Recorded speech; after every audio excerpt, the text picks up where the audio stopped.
Howdy everyone, my name is Sean Sasser, your Game Master, and welcome to the New Year's recap episode for Exhaustion Levels, Dance Dance Insurrection. We are going to be going over the story so far and highlighting a few of our favorite moments from the first 11 episodes. In 2025, we had a lot of fun beginning to develop the world of Dance Dance Insurrection. And in 2026, we have a lot more fun in store, as well as a few new shows that we will be discussing here. But without further ado, let's dive into the recap of what's happened so far. In Episode 1, we are introduced to the Unified Northern Territories, or rather, what's left of them. 2 years removed from the War of Expression, a conflict of ideology that saw the middle band of the country devastated by elemental bombings, and the northwestern section seceded to form the rogue nation of Monument, the UNT has definitely been in better shape.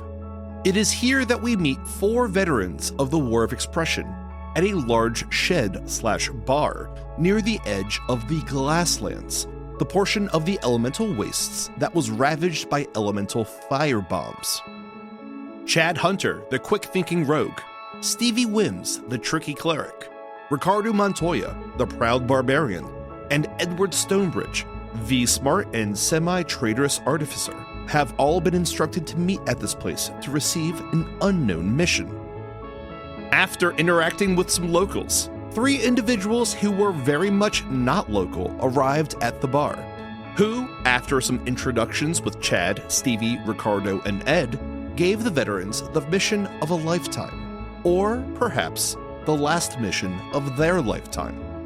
For the national security of the Unified Northern Territories, the rogue nation of Monument must reintegrate with the UNT. And so, they must enter Monument and sow dissent throughout the country, leading to a revolution by the people of Monument that results in the collapse of their government and the fall of their mysterious leader, Padre. But before that, they must secure safe passage through the wild and dangerous lands of the elemental wastes with the help of a guide, Mr. Chuck Ramble. Faced with the enormity of the task at hand, the group slowly accepted their mission, only to be faced with the reality of the situation almost immediately. During this interaction, you see the quiet man with the briefcase and the newspaper stand up, gather his belongings, and begin to leave. Sergeant Cruz furrows his brow and gives Lieutenant Ross a tap on the forearm. She looks at him and gives him a curt nod. You see Sergeant Cruz pull a pistol out of the backpack on the table and shoot the man with the briefcase in the back of the head.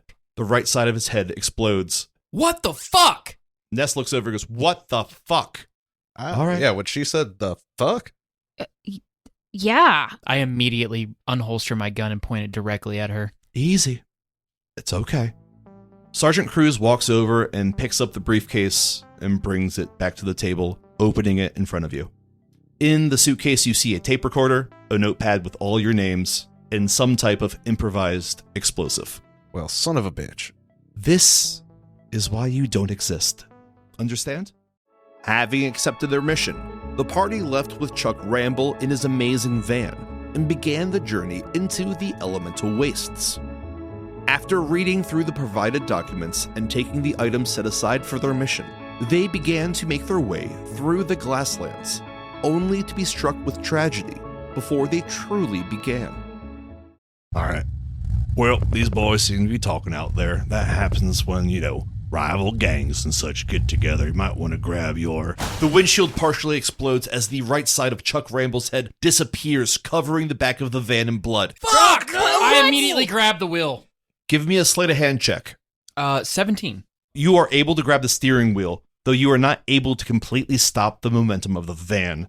Veering to the right, the van catches a patch of sand and topples over onto its left side, sliding until it finally comes to a stop. Chuck said that these are motorbikes or motor gangs.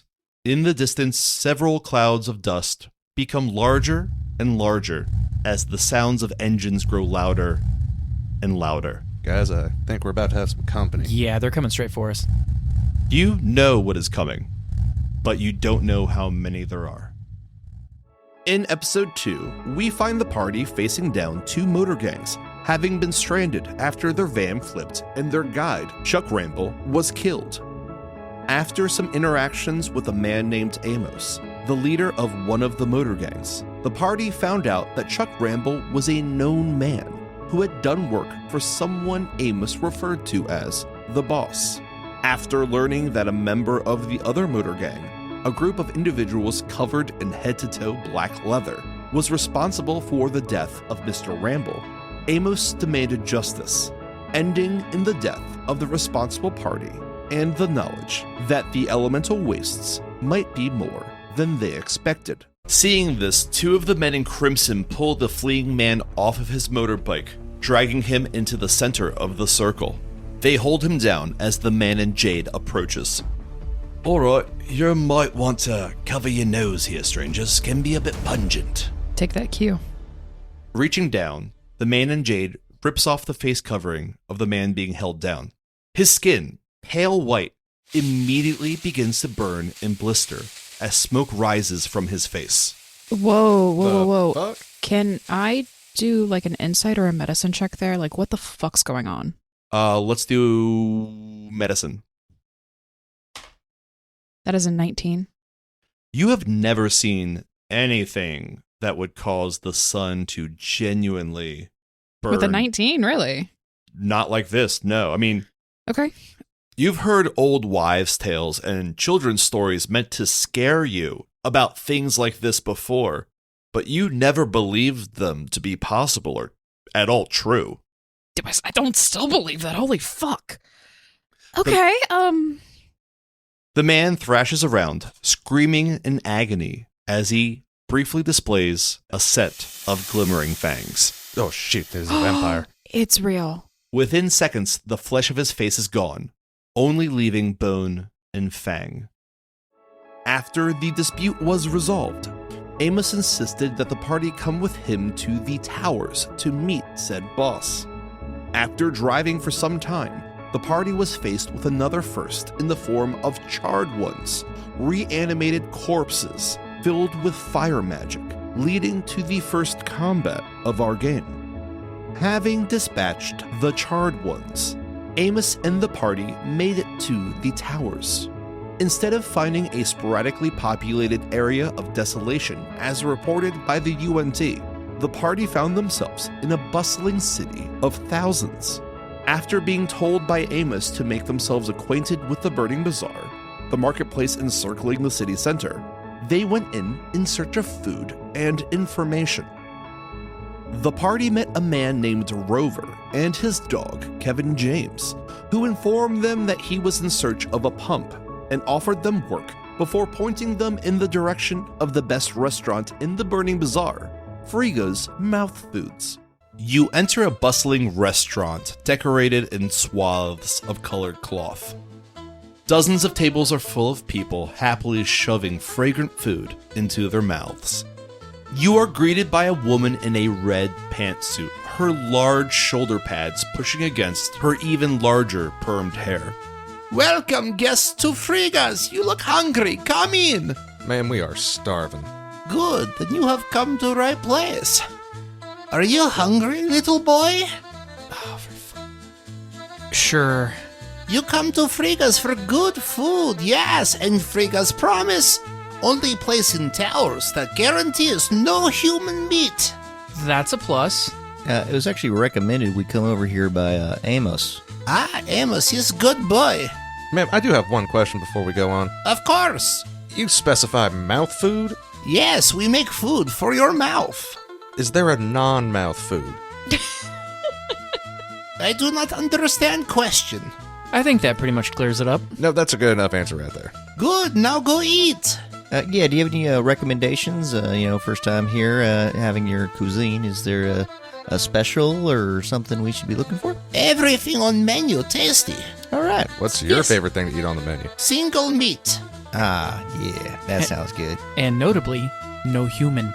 Frigga promise, no human that we know of. Insight check. Insight check Yes, right please. now. By all means.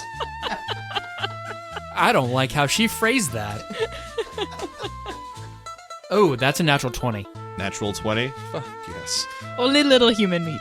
This woman is smiling so fucking big at you. She is very confident that there is no human meat in here, even though she technically does not look at every meat shipment that comes here. Heard. But her purveyors promise her there is no human meat. So she truly believes that there is no human meat in this food. Good to know. All right, y'all, let's go get some mouth food, I suppose. Rico, you don't gotta call it mouth food, man. You can just call it food. Chad, it's on the sign. I know, but that doesn't mean we gotta repeat it. I feel like it's like a Tribe Called Quest. You just gotta say the whole thing. I'd rather we didn't. With some mouth food in their stomachs, the party sat back to discuss the happenings of their journey thus far, only to have their moment of respite cut short after noticing that a man sitting a few tables away from them looked eerily similar to the dead monument spy they had seen back in the UNT. In episode 3, the party decided to chase and question the suspected monument spy, which technically did happen, though not as effortlessly as they might have imagined.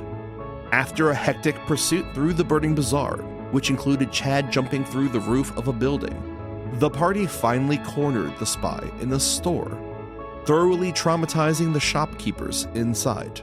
The interrogation went, well, not smoothly. One of the people behind the counter peeks out and says, "I'm not trying to be an asshole, but you guys are really bad at this." Shush.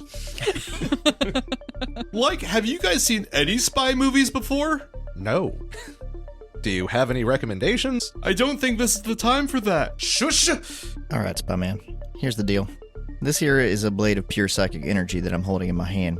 I'm going to insert this into your ear, and it's going to unlock a whole lot of secrets. I kind of call it like a master key. Now, we have an option. This could be extremely unpleasant for you, or, you could just tell us the operation, what the game is, and we'll go from there. The game is I observe. I write down things that could be potential threats to monuments. People like you who are so free, who don't care if their expressions get people killed. All right, I feel like we're actually getting somewhere, I'd say, as I let the psychic knife disappear. All right, so where's your nearest substation at? Obviously, y'all be working here for a bit. It's a monument. We come in and out of monument. We don't stop. We don't do anything else. We just go in and out and report. Okay. You gotta Do you fi- have a way to get a hold of someone else that you work with? Do you see anything on me? I feel like we pretty much drained this asset, yo. Okay. Edward shoots him in the fucking head.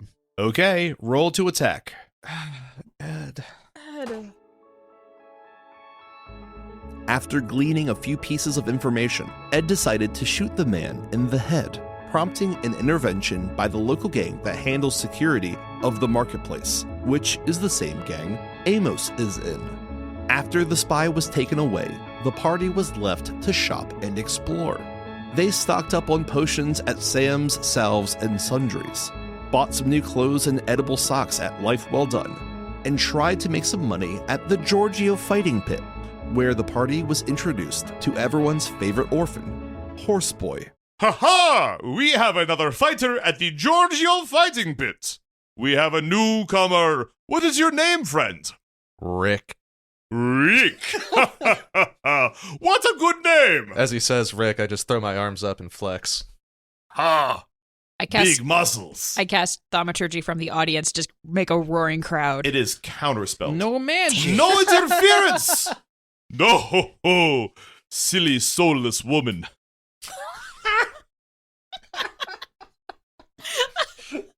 Maybe someone should take your magic away. Did you just refer to your gun as magic? I am Well, joking, maybe of in course. an hour it will be. I just wanted to cheer for my friend. I am joking. No magic. I sense you have soul. Well, since Rick is a newcomer, we have the first fight. You know what it must be. You hear the rest of the crowd yell, "A child!" Oh, God God. damn it. Oh, God. You know him. You love him. He does not have a home. Oh, Welcome to the pit. It is Horse Boy. The fuck did you say? I hate this already. You see a boy, no more than 10 years old, Oh, no. walk up. He is pretty pale, looks not really malnourished, but like emotionally malnourished. No. He walks in and goes, I am Horse Boy, and I will kill you dead. I do not take kindly to threats, child. Oh, okay. Well, Horse Boy, go! The Giorgio yells, He said it, ladies and gentlemen, Horse Boy, go! Ding, ding, ding! There's no bell that goes off, he yells that. Of course. Perfect. After making a few gold credits, Amos's gang found you, informing you it was time to meet the boss. Episode 4 introduced the party to Serpent, the true leader of the Quivers, the gang that runs the towers. Serpent gave some eye-opening information about the true nature of the Glasslands, some of the hidden history of how the unified Northern Territories handled the area after the elemental bombings, and just how many people actually call this portion of the elemental wastes their home. Let me give you a history lesson that you may not know from your UNT teachings. People in the Glasslands, they don't hate the UNT, but we got a grudge. I mean, I figured if you would hate us, we would be dead by now, so yeah. What most people don't understand that after the bombs were dropped, we were quarantined in here. They don't talk about that, do they? After he mentions the bombs, Edward gets really quiet. Now, the E-bombs had just been dropped in the UNT. We'd only found the schematics, 8 months prior? 6 months prior, more like it. So when it dropped, no one had any idea what was going to happen, what the effects was going to be, or who was going to come out the other side. Now, the E-bombs destroyed a lot, but it didn't destroy everything. There's still cities. I mean, it destroyed a lot. But if I'm not mistaken, it also created, did it not? You've seen some weird shit here, right? I have. This place is magical as fuck. So, while the grudge is strong, what's stronger is this. While life in the waste doesn't have all the luxuries, there is true freedom here and true community. Now, the community you know is the community you grew up with. Even if things change, you move to different areas, social and professional circles, you were given the blueprints of what community and freedom is supposed to be when you were fucking born. Imagine if there was no limits. Imagine if you got to rewrite the rules. That is what we have now. What if you could remove money? Remove the system you're under? Remove the influence of people who would rather see you docile than happy and truly free? Things would probably collapse. But we found a way. After learning about your reasons for being in the Glasslands and your overall mission, Serpent gave you a breakdown of some of the major issues facing the Glasslands, namely a water shortage which has created a battleground out of a now empty body of water, an unknown elemental force making its way through the Glasslands which destroys everything in its path, and mysterious rumblings about an otherworldly force around an active volcano. Serpent also relayed that while he is a powerful warlord in the Glasslands, he is not the only one, and that it would be prudent to speak with Billy Blood, the leader of the vampires, about what issues are plaguing them as well. The Fangs are probably the second strongest group, not the most members, but the fucking vampires. They got powers and shit. Yeah. They have a bit of a rough and tumble leader, Billy Blood. What a stupid name, am I right? The alliteration's kind of cute, but... He's tough to get along with, but if you have an understanding with him, he'll at least keep you alive, and we have an understanding. We also have a vampire bar down in the bazaar. What's the name of it? The vampire bar has a super original name. It's called Blood Buckets. That's pretty catchy. It's actually not that bad, so long as you're friendly. Now, if we hear of anything going on, then hello, Mr. Sun. That's very inclusive of them? With a Yeah. question mark? With a lot on their plate, the party was informed that they could use the towers as an informal home while in the Glasslands, giving them shelter and a new car to use while traveling in the fiery desert. Episode 5 introduced the party to Caballero, their talking car, who greeted them as they began to make their way towards the Bloods, the Crimson Mountain Range that is home to the vampires, as well as many other gangs. While on their way to the mountains, the group was ambushed by a raiding party, leading to some intense combat on the Rageway, the makeshift highway that spans the length of the Glasslands. Everyone came away mostly unscathed, except for Chad.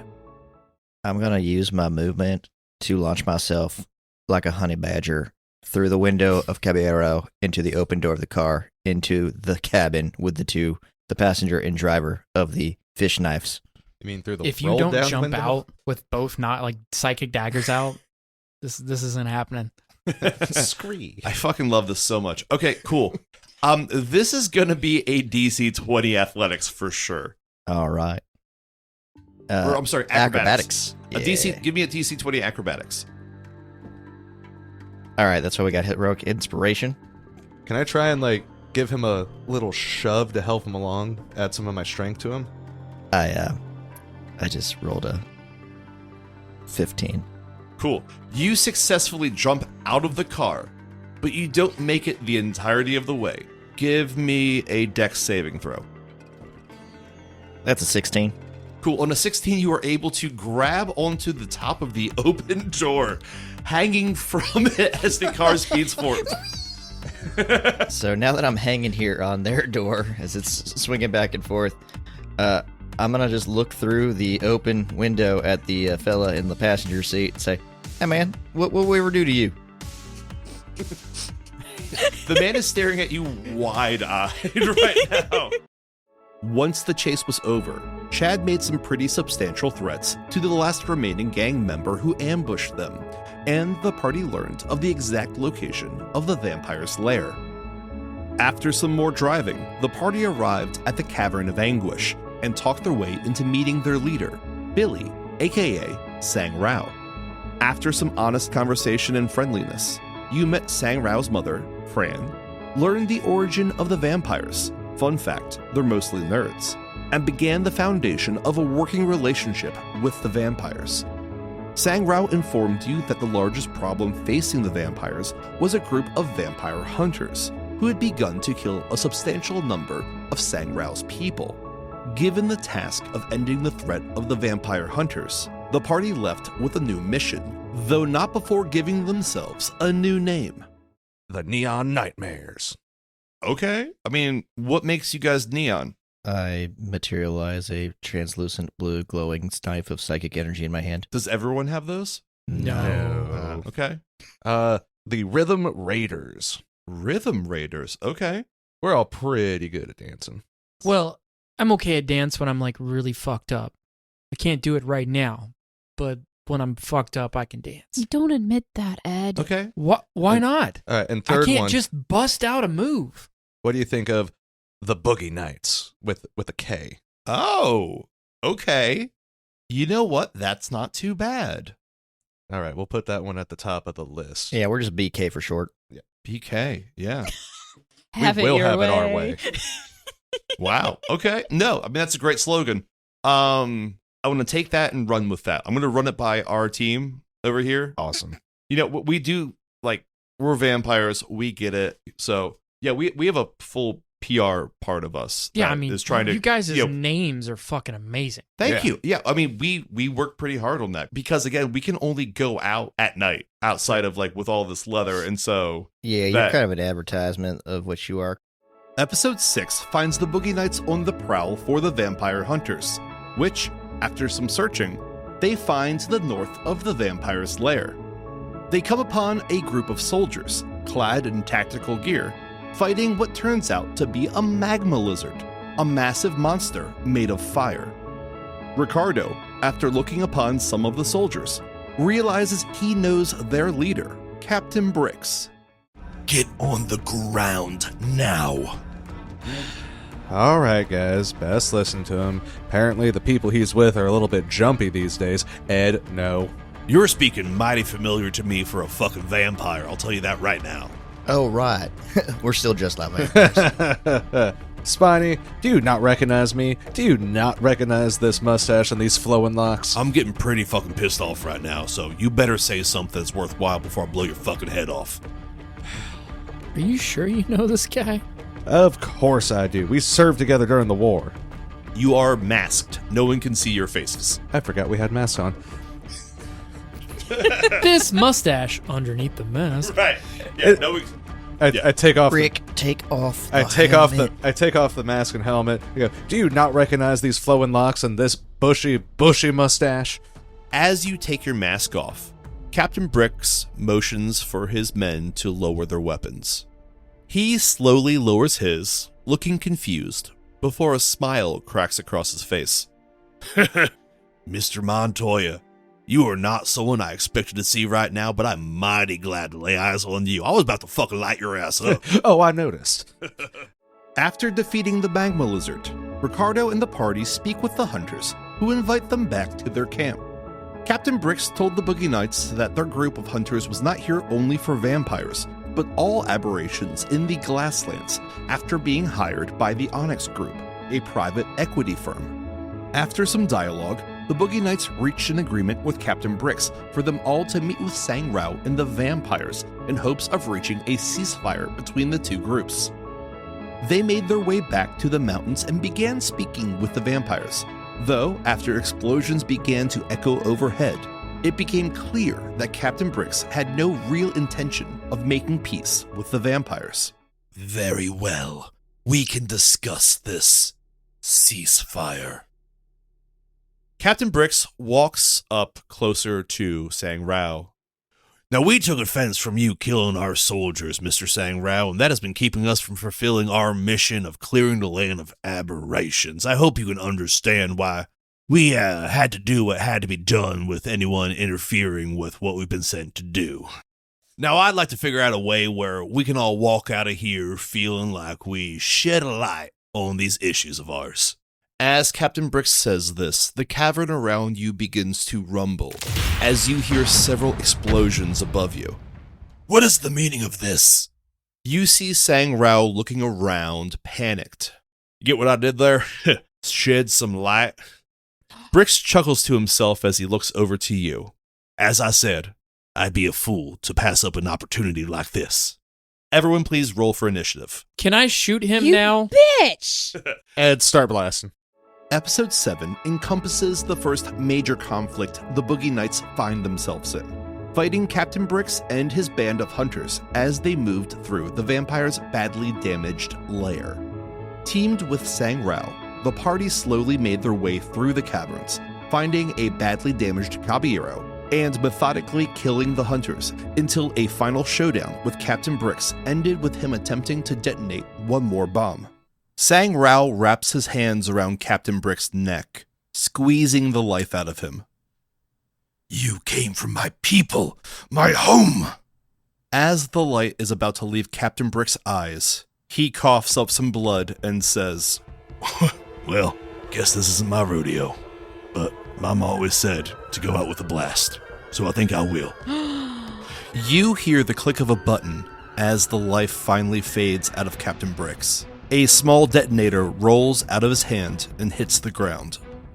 From across the room, you see a light begin to blink from a box semi-hidden behind a pile of rocks. I'm gonna throw up. I'm so stressed. After some quick thinking, we saw Ricardo physically throw Ed at the bomb, who was able to disarm it. With the threat eliminated, Sang Rao pledged the support of the vampires to the Boogie Knights' cause, naming them Amici Damnatorum, as well as agreeing to find Chuck Ramble's van and restore Caballero's intelligence in it. You see in the back of this area, the ceiling begin to fall as the debris blocking you from the upper area is cleared. You walk with Sang Rao into the next floor. Seeing the vampires there, relax and bow as their master enters. Sang Rao floats into the air to address his people. My brethren, we have lost much this day, but the Council of Blood still stands. We shall rebuild and be stronger for it. The humans who stand before you aided our cause and helped vanquish the hunters who have plagued us. Forevermore they are to be treated with their due respect and our amici damnatorum.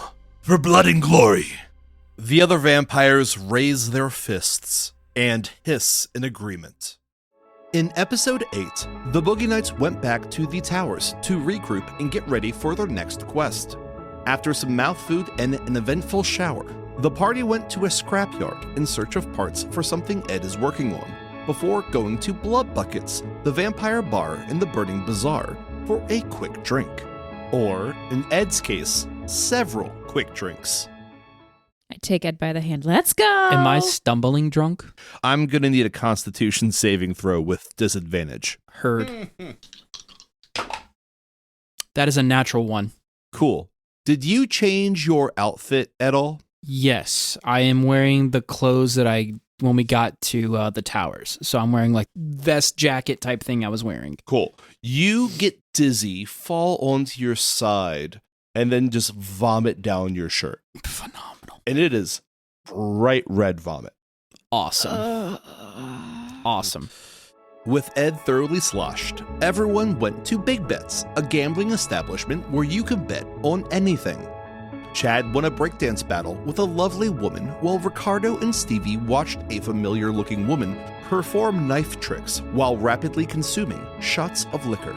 The party also met a man in crimson and purple robes named Paco, who, after being yelled at by most of the other customers there, challenged Ricardo to a game of strength. The man grabs the mallet by one hand, lifts it up, and brings it down hard on the pad. He is going to hit for a 31. The man's then going to roll a Constitution saving throw. Okay. The man hits the pad so hard that the entirety of the machine shudders.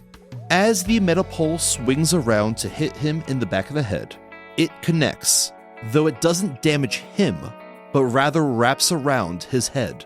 God damn, what's your head made out of? Hey, once you unlock your true potential, anything's possible. Are you like a motivational speaker? Kinda. Okay. You wanna learn more? Sounds like it might be a cult. I'm not interested, but I am wary. After seeing Paco's act of strength, he offered to show Ricardo and the rest of the party just how they can unlock their true potential. In episode 9, the party decides to explore this concept with Paco, eventually going with him to a different bar to hear a talk by one of his colleagues amongst a larger group of people. There, the Boogie Nights learned that at an active volcano once known as Mount St. Helen, an otherworldly visitor had come to this world to unlock the true potential of those who go and seek it. The room was informed that they were chosen because of their inherent potential, and that in the morning there would be a bus waiting to take them to the volcano to see said visitor. After a fitful night's rest, the party met everyone at the bus and began the journey towards the visitor and the volcano. After filling out questionnaires about what the visitor might be able to help them with, they were encouraged to mingle with the other potential seekers, which ranged from somewhat normal. Yep, so I'm trying to bring some UNT chic to the Glasslands. Oh my gosh, I've been looking for that. Where could I find your shop? I mean, you can come find us in the towers. We are called an established woman. I love that. You know, it's for us powerful, I don't want to say CEOs, but, you know, trying to make it through this male-dominated world. And can I tell you a fashion secret? Oh my god, please. I come and try to like scoot next to her and just like enamored. Well, so the part of the reason I'm going to see the visitor is I've always known my brain is far beyond what normal humans can do imagination-wise when it comes to fashion. I think, to be honest, my taste is progressing faster than we can evolve. Oh. Yes. Can And- anyone else hear this conversation? 100%. And so, this is going to be coming out this next collection. I got one word for you, sweetheart, and it's scarves. Less than normal. What you about, April? What's your deal?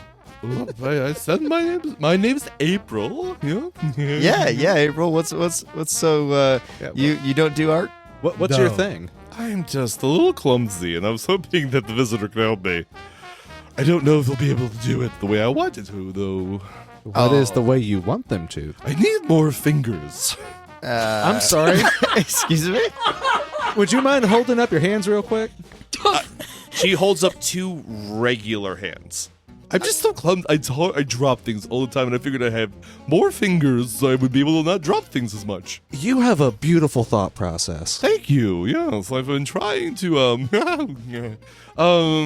Have you ever just tried like maybe a casual game of catch or maybe jacks? Any sort of like dexterous movement you use with your hands to see how well your hand-eye coordination works? let's see. She goes up for a high five. All right, I put my hand up.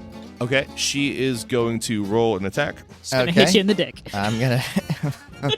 I'm patiently waiting to react. That is a 6 minus 3. So, that's a 6 minus 3. So yeah, she whiffs and then slaps herself in the thigh.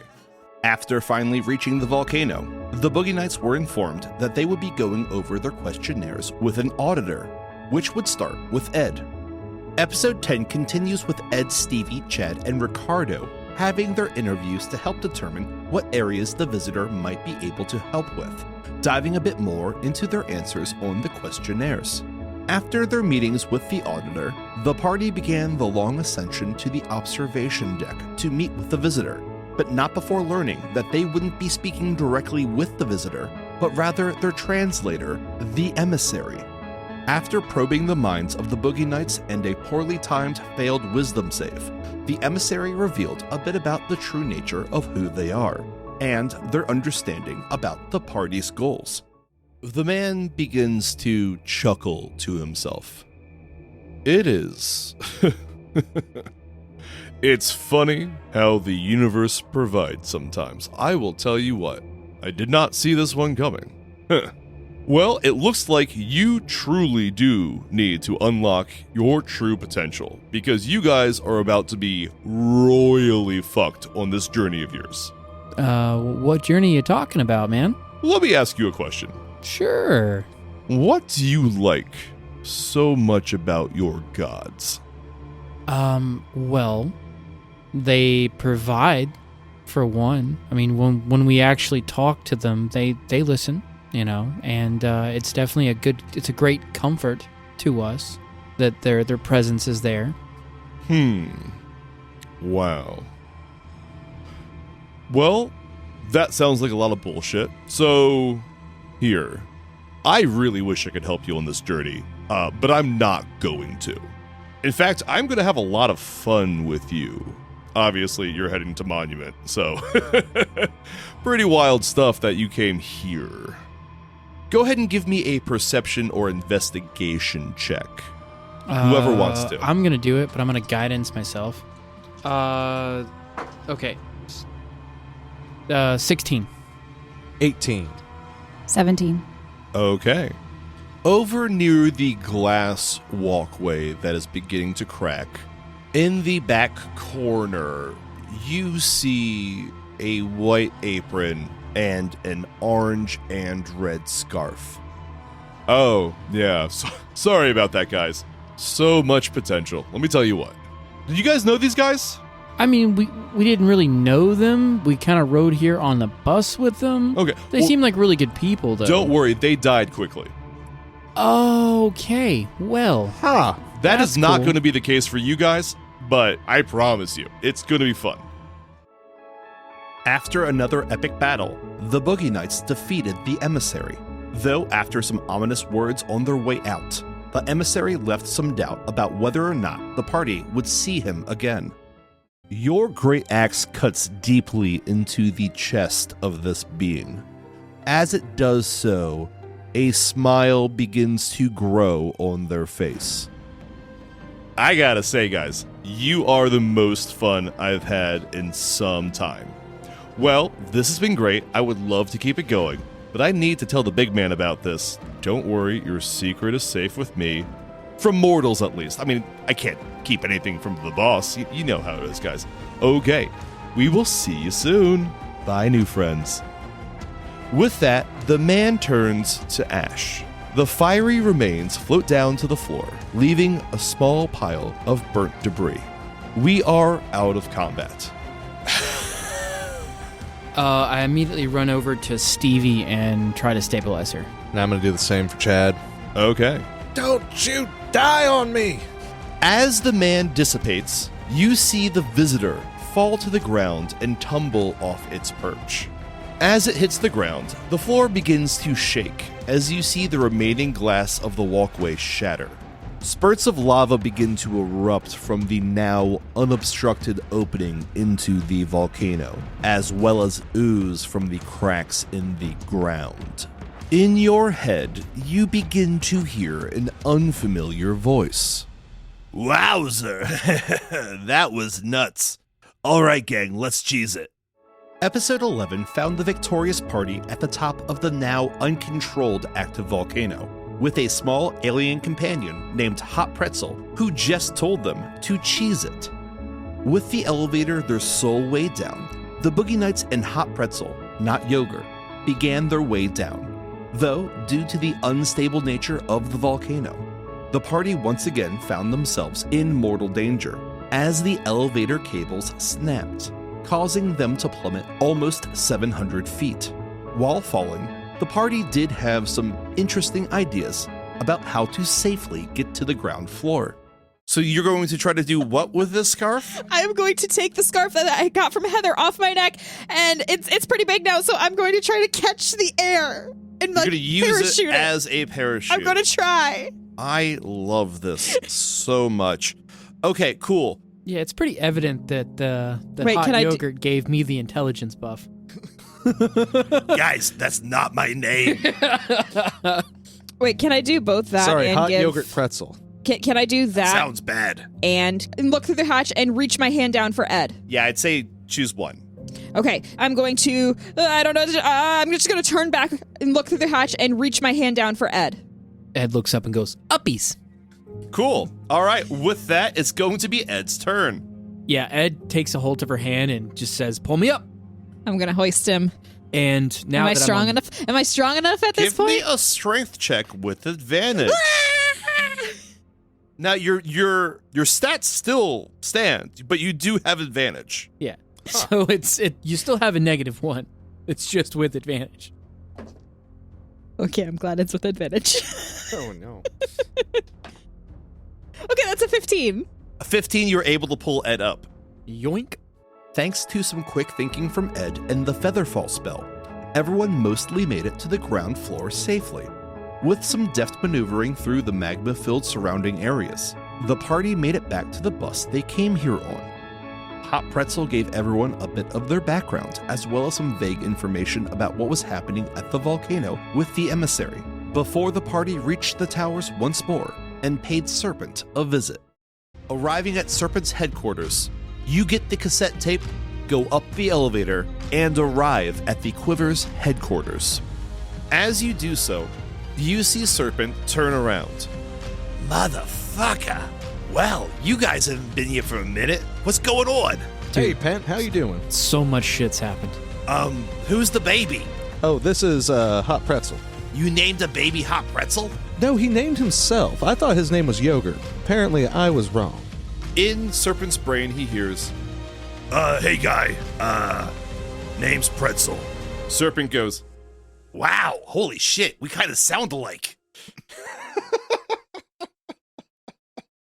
All right, everyone, sit down. It sounds like we gotta have a chat. and that, folks, is where we are now. We can't wait to give you guys more episodes and games, as well as some new content. Starting in February, we will begin a once-a-month release of our discussion show, Gelatinous Schmooze. March will see our first bit of Patreon-exclusive content come out. We do have a Patreon, patreon.com/exhaustion levels if you would like to support the show, and a few more things that we have in the works that we can't discuss yet, but are equally exciting. As always, thanks for listening, and we will catch you next time. Bye, everyone.